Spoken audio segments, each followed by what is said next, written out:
Hello friends! If you're new to my channel, welcome. I hope you enjoy it. Those of you who are my fans and subscribers, welcome back. Thank you for the patronage. You don't know how much I appreciate it. Today I'm going to be talking about Jim Jones, and I'm actually going to be going backwards.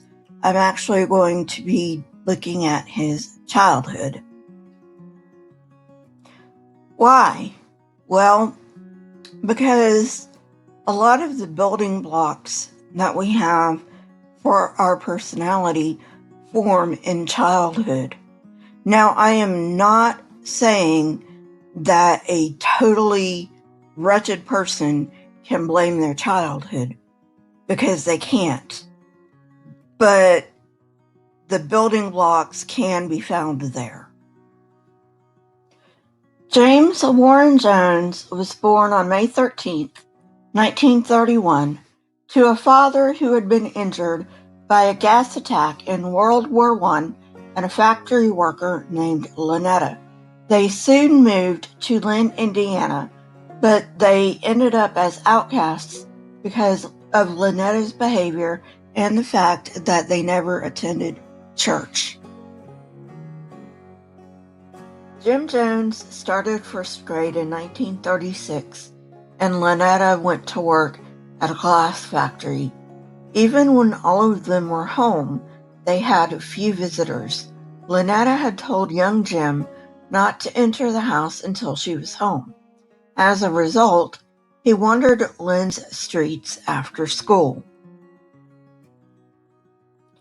Lynn's residents were sympathetic toward the boy, and one resident, Myrtle Kennedy, wife of the pastor of the Nazarene Church, took him under her wing. She would invite him in for some homemade pie and talk to him about the Bible. Soon, Mrs. Kennedy started taking him to church.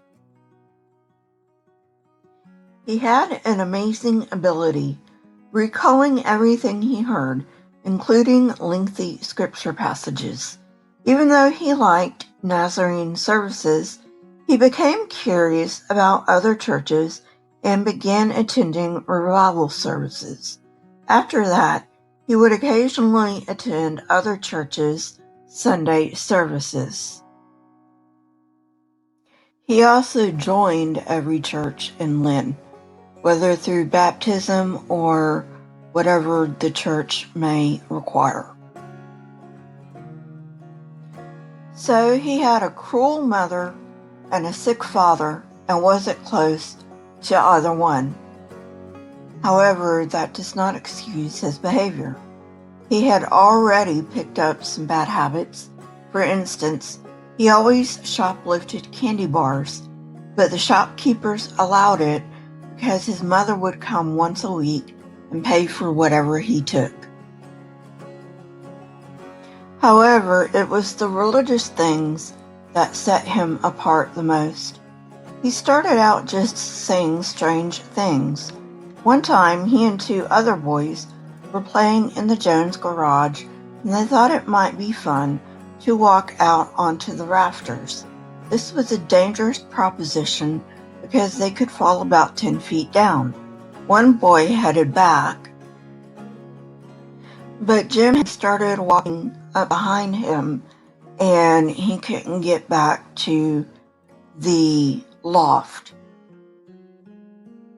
The boy asked Jim to move, but Jim said that he couldn't move because, quote, the angel of death is holding me, end quote.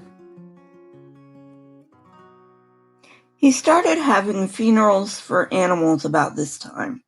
Like most other cities, Lynn had roadkill, dead birds, and occasionally dead cats and dogs.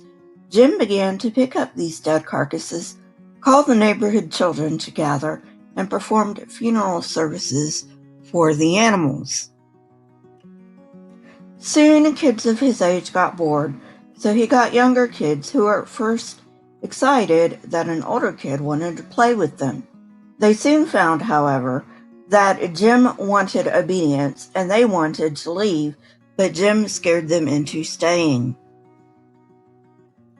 When Jim was 10, America entered World War II, and he became enamored with Hitler.